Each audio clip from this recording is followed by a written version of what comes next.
Hello, and welcome to American Catholic History, brought to you by the support of listeners like you. If you like American Catholic History, please become a supporter at americancatholichistory.org. Also, if you don't already, be sure to follow the podcast and give us a 5-star rating and a great review wherever you get your podcasts. I'm Noelle Heaster-Crow. And I'm Tom Crow. Today, we're talking about a haunting. Yes. It seems appropriate since this episode is being released just before Halloween, with all of the costume parties, haunted houses, hayrides, and trick-or-treating. Yes, but this is a real haunting, which went on for years, and it really seems to have been a full-on demonic possession. We're talking about the legend of Wizard Clip. Yes, and just the name makes you want to know more. Wizard Clip. Two words you don't generally associate with each other. You expect something like Wizard Spell or Wizard Hollow or Wizard Forest, something that, carries a narrative or suggests a location where something happened. But Clip, it's just unexpected. It just begs to be investigated. Well, that's just what we're doing, because this story just makes the hair rise on the back of your neck. It does. It involves a mysterious stranger, a sudden death, a burial in non-hallowed ground, a series of incredible and terrifying phenomena, and a real-life spiritual battle resulting in an exorcism. Yeah, and if that isn't enough, the exorcism wasn't the end of the story. Though the supernatural phenomena changed from terrifying to edifying. I don't know, I'd still be weirded out by a disembodied voice hanging around, even if it was inspiring me to do good things. Okay, yes, but we'll get to that part of the story in a bit. Let's begin the story of Wizard Clip with Adam Livingston. Dr. Livingston, I presume? Yeah, he was a farmer, not a doctor. No, Lord Stanley, Africa. Yeah, I know what you're talking about. Yeah. I was just trying to get you to... Fine. Anyhow, so Adam Livingston was a farmer, not a doctor, in Pennsylvania in the latter portion of the 1700s. In 1792, he moved his family to a large farm, some 350 acres, in Berkeley County, Virginia. Now, to put this story on the map, literally, today's map, the community was known as Smithfield, Virginia at the time, but since the events of today's story, the town nearby incorporated as Middleway, Virginia, in Jefferson County, and that's separated off of Berkeley County, and then West Virginia separated from Virginia. So if you didn't follow that, what he's saying is the modern day locale we're talking about is in Middleway, Jefferson County, West Virginia. Exactly. Clear as mud. and we actually visited Middleway a couple of years ago. It's not much more than a village along the road, sort of from here to there. The whole town is a small grid of streets populated with small houses, many of them very old, along with some old general store type buildings and a few old churches and graveyards. Yeah, it was pretty cool. Mm-hmm. In all, 60 buildings in the historic district there date back to around the time of today's story. They are fairly well preserved and maintained. The locals know their history and they play it up, having annual festivals to remember the odd events which took place there. It's an interesting place. It really is, and it has a bit of an odd feel about it. But back to Adam Livingston and the events that made Middleway a place to visit. Livingston moved his family to his new large farm, as I said, in 1792. Some accounts of his travails indicate that he had already been beset by strange happenings before he moved to Virginia, but that isn't universally agreed upon. Yeah, things like his barn burning down inexplicably, killing all of his livestock. And according to these accounts, some of these things followed him to his new farm in Virginia. But again, the various accounts aren't really in agreement on this point. Also, the things that allegedly happened before were possibly the result of natural causes. They were freaky and unexplainable at the time, but there could be a perfectly natural explanation for them. Right. But the events that came later simply defied natural causes. Yes. So, the event that kicked off the truly terrifying part of Livingston's experience was the visit and death of a stranger in 1794. Now, strangers stopping and asking for lodging was not uncommon at the time. There were few inns, and hospitality was happily extended by people out there in these remote areas. So the Livingstons were happy to welcome a stranger into their home for a few days. The problem arose when the stranger took ill shortly after arriving. Naturally, he was obliged to remain until he got better. But he didn't get better. In fact, it became apparent that death was approaching. The man summoned Livingston to his bedside and told him that he was Catholic. He implored Livingston to find a priest and bring him to the house to give him last rites. Now, this was a problem for Livingston for a couple of reasons. First, there simply weren't any Catholic priests around. Catholicism had only recently been legalized in Virginia, and no Catholics, let alone a Catholic priest, had moved into the Livingstons' area yet. Second, even if there had been a Catholic priest nearby, Livingston was a devout Lutheran in an age of great animosity toward Catholics, so the stranger's request would have given him pause regardless. Some accounts say he simply refused the request with prejudice, and that he was indignant at the thought of a Catholic priest entering his house. Other accounts are more charitable towards Livingston, saying that he was open to finding a priest, but simply had no idea where to even begin looking for one. Either way, the man died without the benefit of the sacraments, and that night, the major manifestations of something strange began to occur. So, as was the custom, that evening, Livingston hired a man to come and sit in the room with the corpse through the night. As the man settled in to maintain the vigil, suddenly, all of the candles in the room went out. The man relit them, thinking a breeze had blown them out, though he hadn't felt a breeze. But within moments, they all went out again. He summoned Livingston to the room, probably loudly, and Livingston brought with him the candles that he and his family had been using in the sitting room downstairs. Once they were in the room, these candles also went out and would not relight. The man bolted from the house, so terrified by this sign. The next morning, Livingston buried the man in unhallowed ground, not even knowing the man's name. And the next day, additional signs began to appear. Horses could be heard galloping loudly past the house, though there were none there. Chickens and geese on the farm would die suddenly, as their heads and legs would just fall off. Inside the house. Insane. Yes. Inside the house, crockery and clay pots just flew off of shelves without anything pushing them, and they smashed on the floor. A bag of money, which Livingston had kept in a locked chest, disappeared. Burning logs would come bounding out of the fireplace and shoot across the floor, threatening to burn the house down. Such phenomena went on for a few days, and word began to spread. A group of young men who were skeptical of the claims came to see for themselves. And they did see. As they sat in the house, a large stone came bouncing out of the fireplace and proceeded to spin on the floor. But perhaps the strangest and most ominous of the occurrences was the clipping. Yes, and this is where the name of the mystery comes in. A clipping sound, like a pair of very large scissors, was audible constantly in and around the Livingstons' house. With this clipping sound, curtains, bed sheets, and clothing would either be cut to shreds, or they would have shapes of crescent moons cut into them. The crescent moon shape would also appear cut into the skin of their livestock. The townspeople heard the stories and shared them among themselves. One fine, upstanding Presbyterian woman heard the stories and wanted to see for herself, so she went to the Livingstons' home. When she arrived, she took her new silk hat off her head and wrapped it in her silk handkerchief and placed it in her own pocket.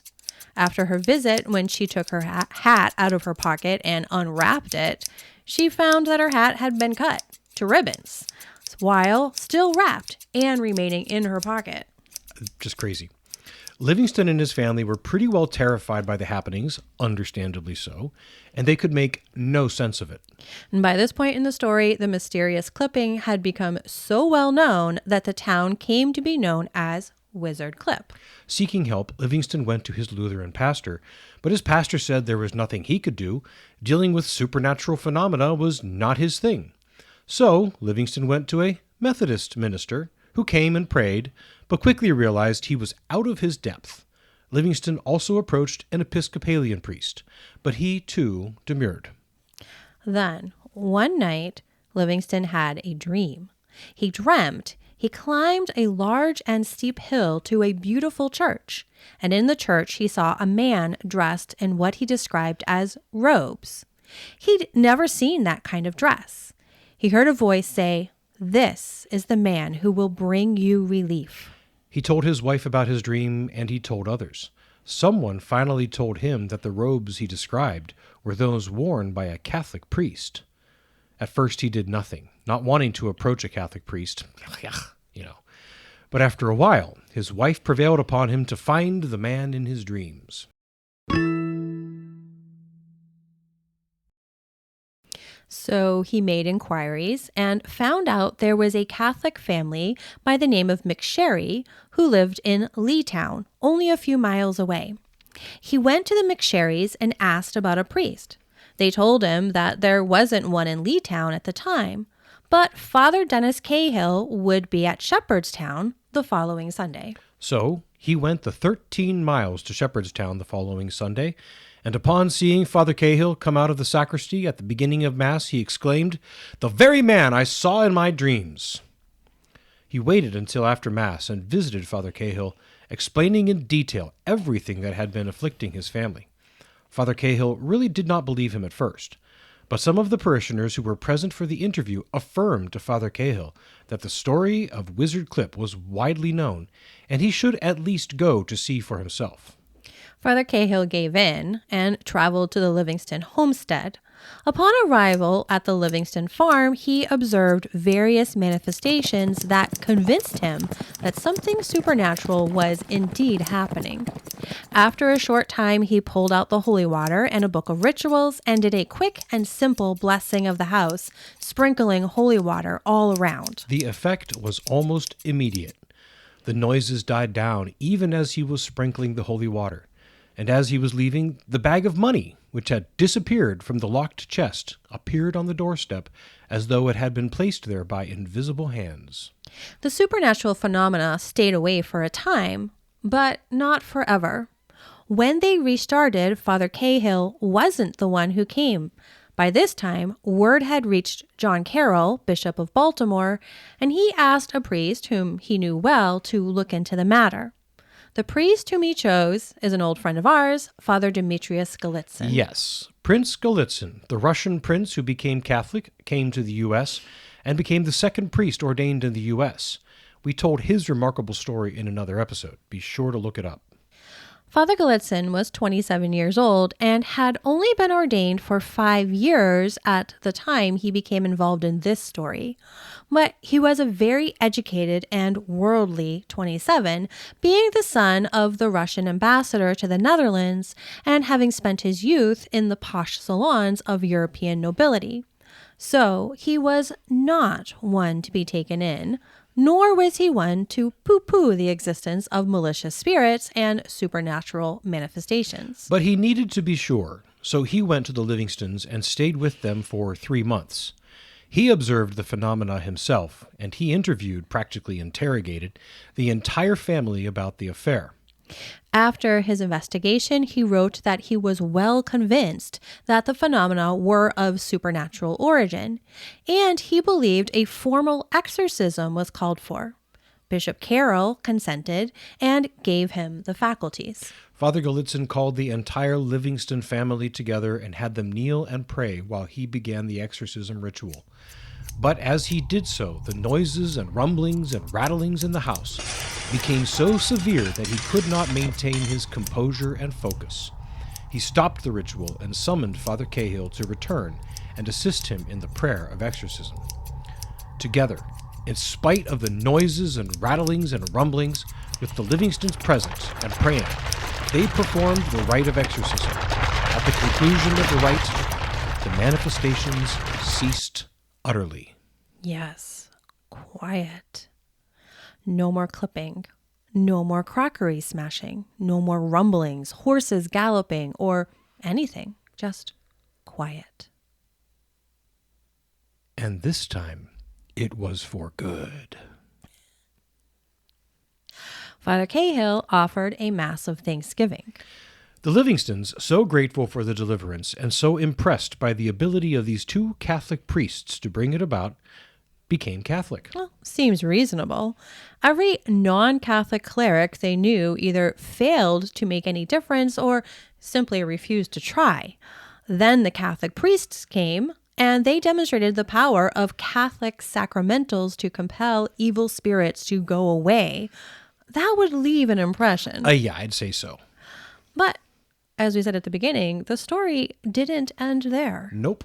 The troublesome manifestations gave way to manifestations of a more benign, edifying sort. After the Livingstons became Catholic, everything went back to normal, for a time. But then one night, Adam Livingston was awakened from his sleep by a bright light and a voice. This voice was sweet and consoling. It comforted Livingston and exhorted him to get up and wake his family that they might pray together. The voice led the family in prayer that night and began to instruct them in the truths of the Catholic faith. Right. Keep in mind, they didn't become Catholic because of instruction and intellectual assent to the truths of the faith.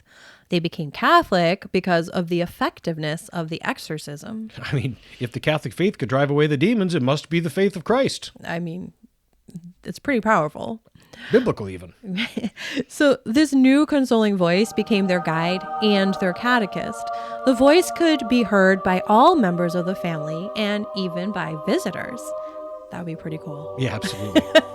The Livingston children reported that they were able to see the entity who was speaking, but they offered no real description that is recorded anywhere that, well, we could find anyway. Yeah. But based on the exhortations given by the voice, it seems the spirit speaking may have been a soul in purgatory. It may well have been the soul of the stranger who died in their home without the sacraments. Some say it was a priest. Either way, the voice instructed them very clearly on intentions to pray for individuals who needed prayer, whether living or deceased. One time, this exhortation took a very real form and not just a voice. It seemed that one of the girls thought that souls in purgatory didn't really deserve prayers because, well, they should have helped themselves while they were alive. Suddenly, a voice could be heard screaming for help.